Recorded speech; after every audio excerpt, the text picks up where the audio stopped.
Hello, magandang gabi mga katropang maglalado. So, itong aking incubator ay inarkila.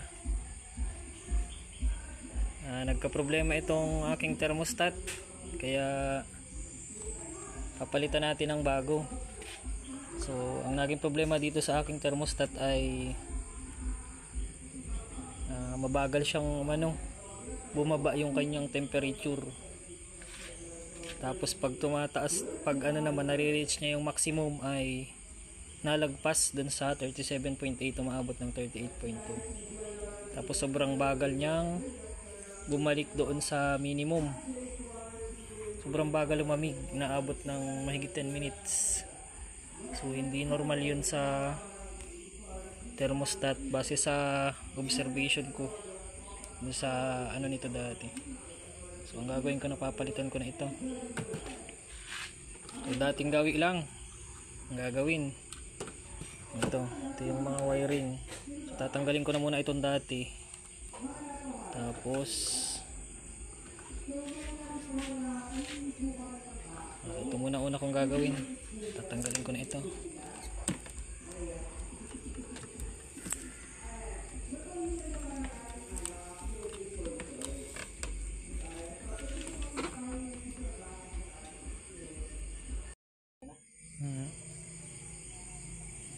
Ang gabi mga katropang maglalado. So ang una kong gagawain ay ito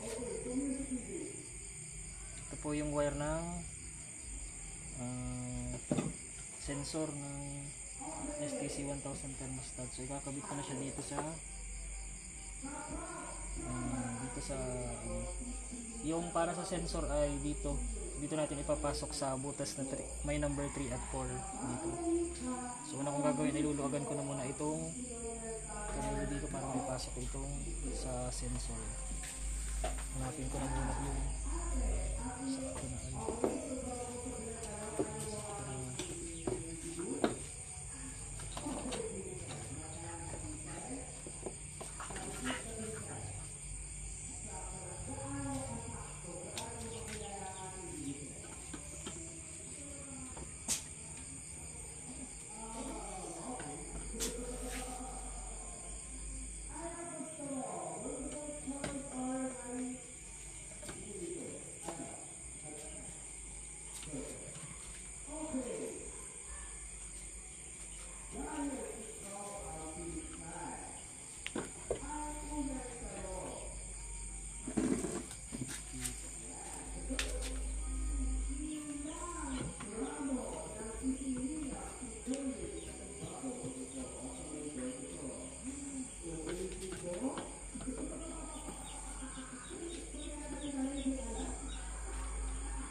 tropa, nakikabit na natin yung sensor.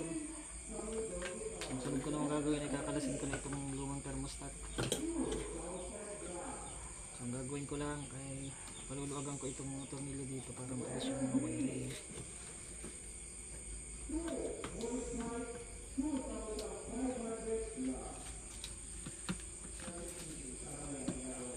Yung hinala ko dito ang may sira ang sensor.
ikabit itong nakakonect sa ilaw. Ito po yung number 6. Ito yung kalahating wire, kabaak na wire na nakakabit dun sa ilaw. So yun ko naman ikakabit ay itong sa 5.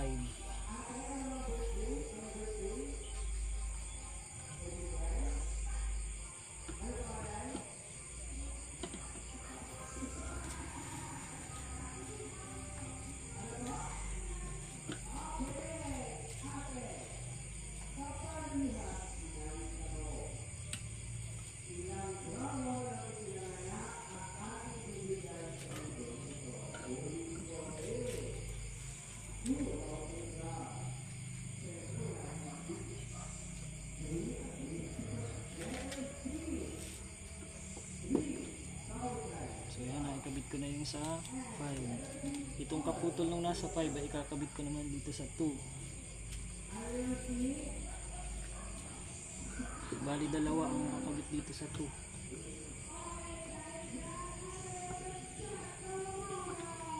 Saka itong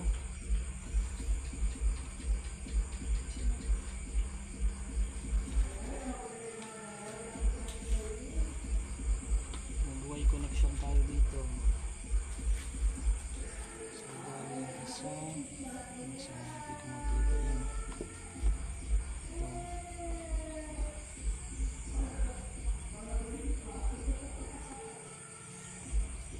Itong kabaak ng sa pansaksak, saka itong sa pagkagutong na sa pala. So ang papasok.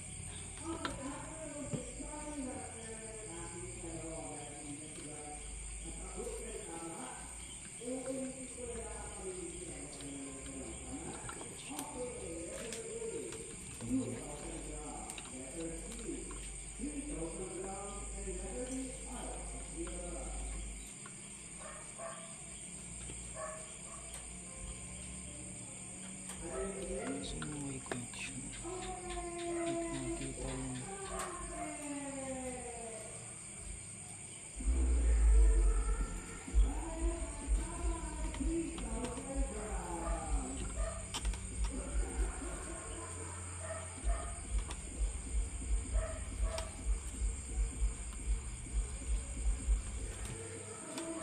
mas ganyan lang ito.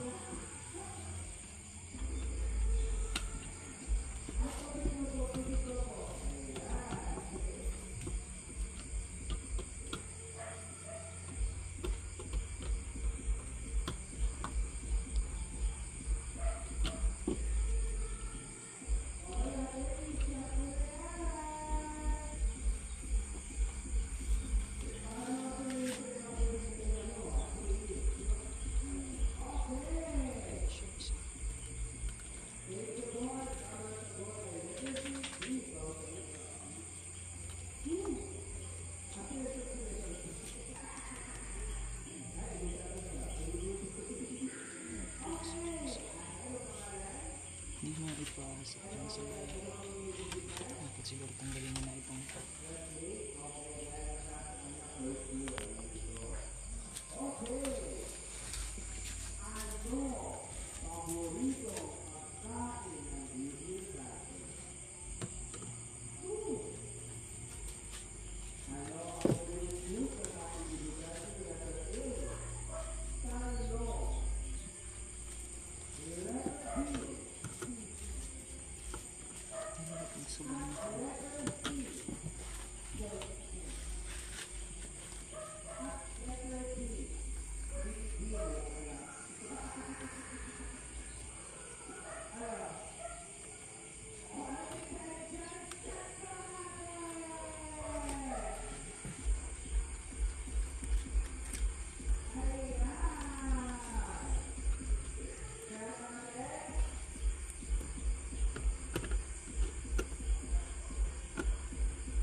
katropa. Testingan ko na kung wala ilaw. Hindi ko masyadong makita kung alin ang may connection mo. Dapat yung may connection ay nandito sa ano. Pag hindi ito nag-ilaw, papalitin ko lang itong isang ilalagay ko dito. Ayan, nagkakalit.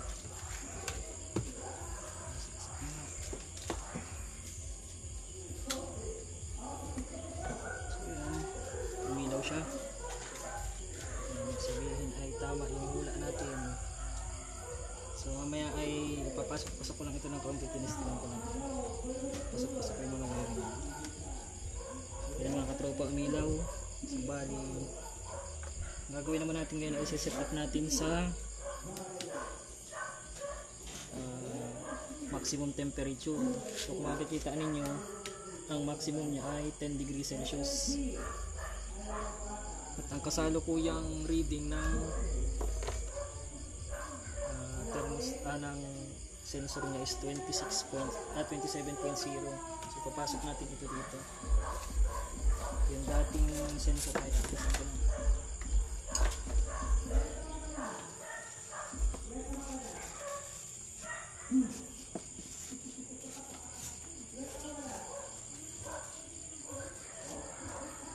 So kung mapapansin nyo mga katropa, hindi na ilaw ang incubator, gawa ng ang maximum temperature niya ay lagpas. Ang maximum temperature niya ay 10 degrees Celsius lang, so lagpas sa maximum. So ang gagawin natin, iseset natin sa 37.8. So paano pag set? Iinan lang natin itong S ng 3 seconds. 1, 2, 3. Lalabas yung F1, tapos pindot tayo pataas. Ayan, pindot pataas, kasabay ng diin sa S. Pataas na siya. Diin lang natin hanggang maabot yung 37.5 na 37.8 pala. 0.8 sura, bawas 37.8. Ayan.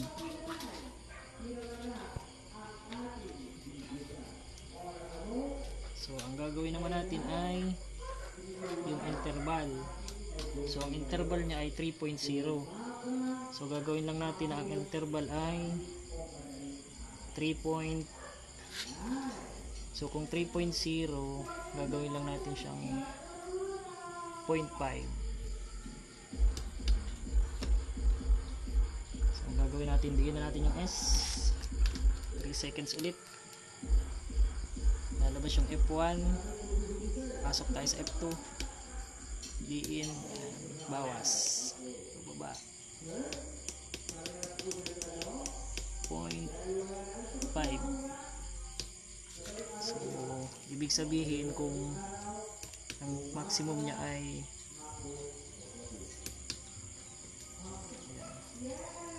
maximum niya ay 37.8.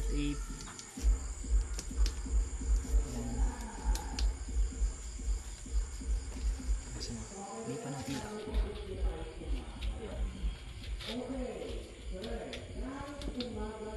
so 34.9 pa lang yung reading. So 37.8 at ang minimum ay 0.5 ang interval, so 37.3. So dapat ito ay may ilaw na. Hindi pa siya na ilaw. So ibig sabihin ay may problema sa wiring. Dapat ito may ilaw na.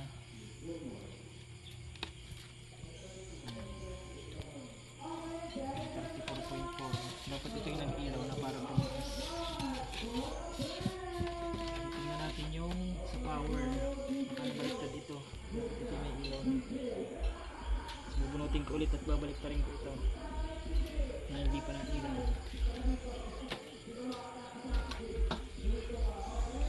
Dapat nag-ilaw na ito. Magkapalit ito.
Testing natin ulit.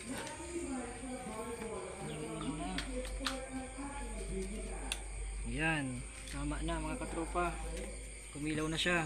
So ibig sabihin nagkabaliktad kanina yung sa power supply. Yung dapat na wire na nasa 2 ay napunta sa 1 at yung dapat na nasa 1 ay napunta sa 2. So yan na mga katropa, yan 37.5, kumilaw na siya.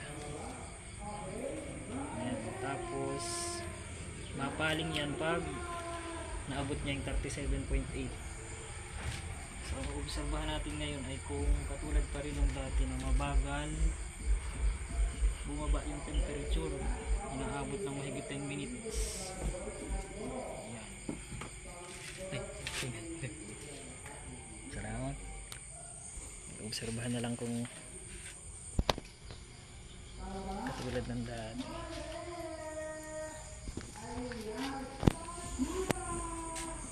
Ayan, kung makikita nyo mga katropa, ito meron din sila dito ng isa pang incubator loaded din. Ayan, setter nila.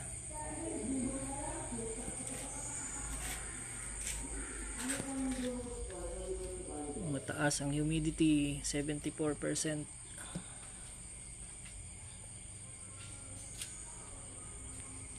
Tinanggal muna yung tubig at mataas ang humidity.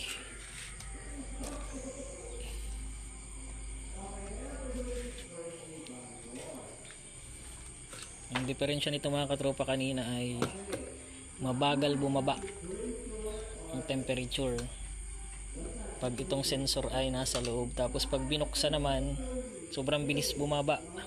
From 37.8 ay bumababa agad siya ng hanggang 34. Dapat utay-utay lang yung pagbaba. So yan mga katropa, napaling na yung ilaw.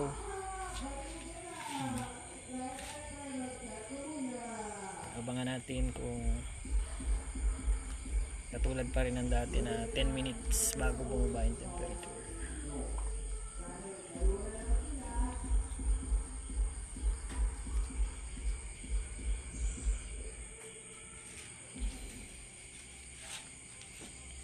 Ayan, bumaba na 37.8.7.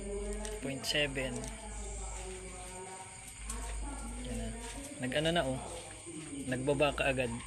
Di katulad baga kanina na na naabot pa siya ng 38, pagpalo ng 37.8 nag-ano na.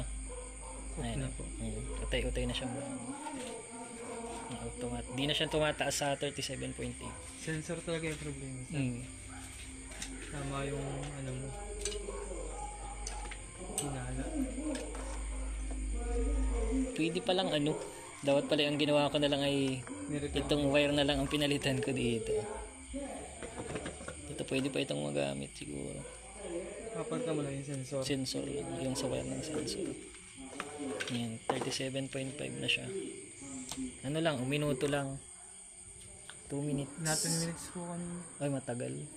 Baka ano, Hindi lang. Parang matagal. lugos, ano, nasa kulang-kulang 15 minutes yung kanya. Ayan, na 37.4 na. Pag 37.3, pagbabas, mga 37.2 sa kanya ilaw.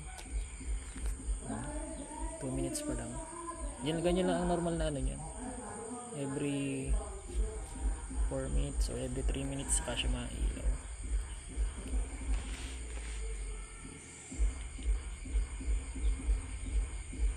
Nakakapagtaka pati kanina at ano, yung paghawak ko pa lang doon sa ano, ang bilis bumaba. Pag ginawa Yung galing siya sa 38, naging 34 agad. Ayan, umilaw na siya.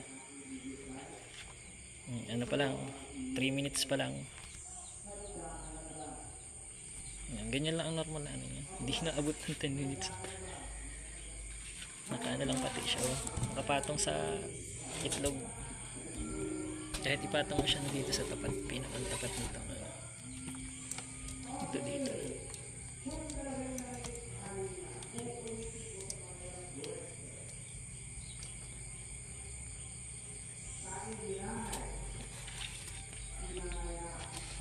Agad sa dami rin. Pating patong. Overload rin. Talagang mga loaded ano. Paano ang pihit mo niyan? Pag Isa ano, po yan. isa-isa? Nasa ibabaw. Yan. Pa ano? Hindi ko na alam kung paano ang pihit.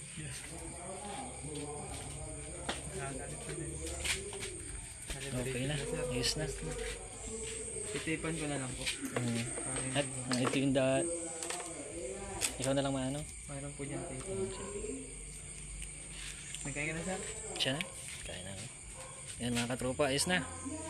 Success.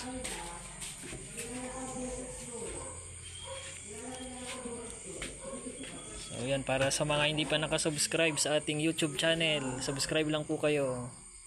At kung meron kayong tanong, comment lang po kayo sa comment section. Yan lang mga katropa, magandang gabi, happy farming.